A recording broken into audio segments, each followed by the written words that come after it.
Hello everyone, my name is MajorCalzone, and in today's video, I want to talk to you guys about Splatoon 3. Recently, the world premiere Splatfest just happened, and I was very lucky enough to actually get to play for a very, very long time. I think I put like 3 or 4 hours into it in a lot of small sessions, but it is notable for me personally because this is the first time I've ever played Splatoon.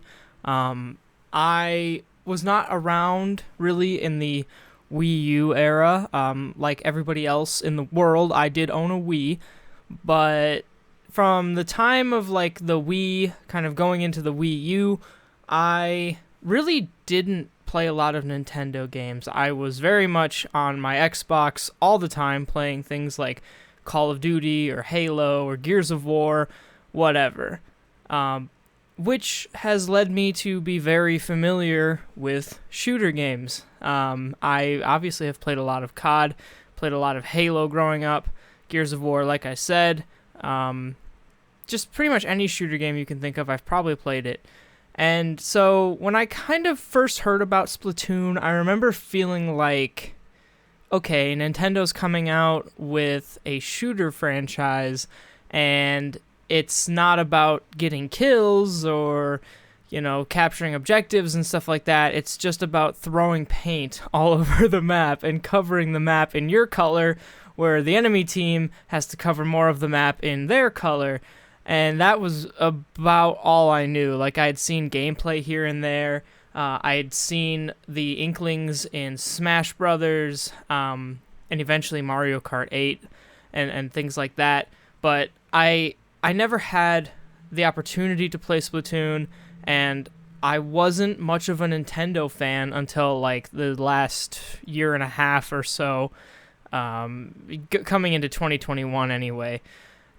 So I never really had a chance to play Splatoon, and I wanted to take advantage of Splatoon 3 coming out because I know that there are a lot of people out there that like it, and it's, it's like one of Nintendo's new IPs they came out with, quote unquote, fairly recently, that is still going strong and getting fairly good support from Nintendo.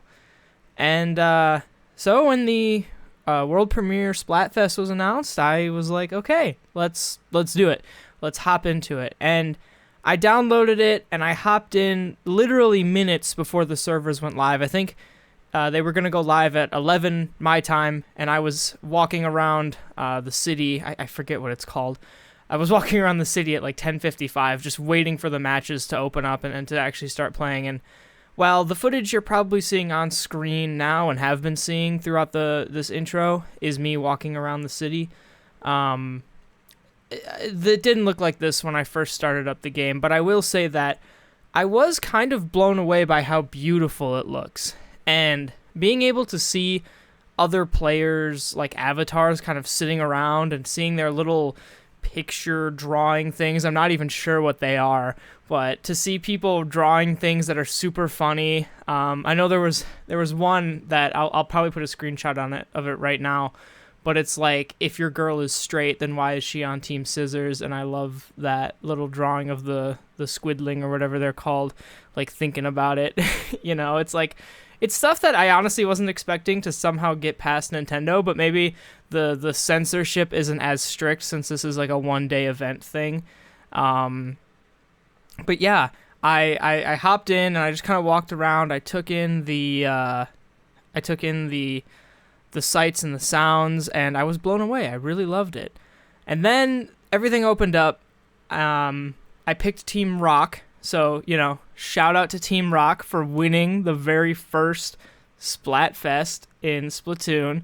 I was proud of that. I was proud of us, shout out Team Rock. And just in general, I really enjoyed the game when I actually got to play matches.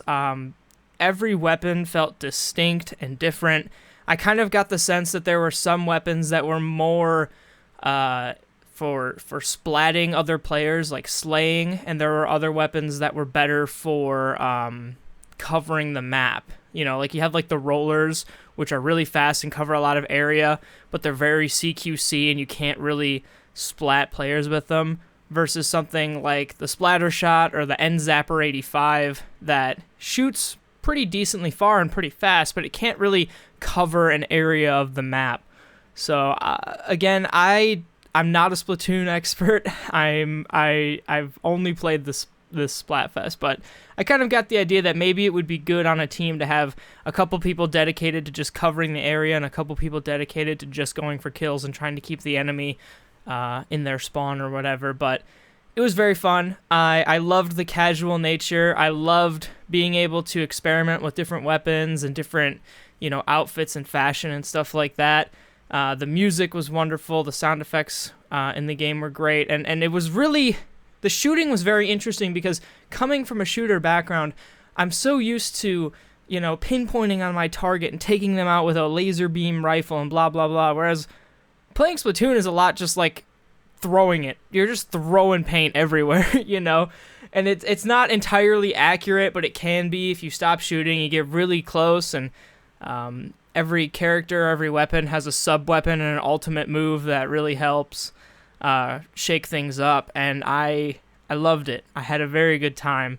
I thought it was going to be going for the whole weekend. I was very sad to find out that it was only like a one-day thing. I wish I had played more of it yesterday.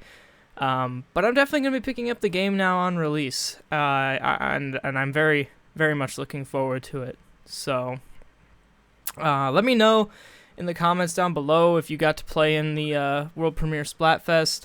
If you did, what team were you on? Were you one of the cool rock kids like me, or were you one of the losers?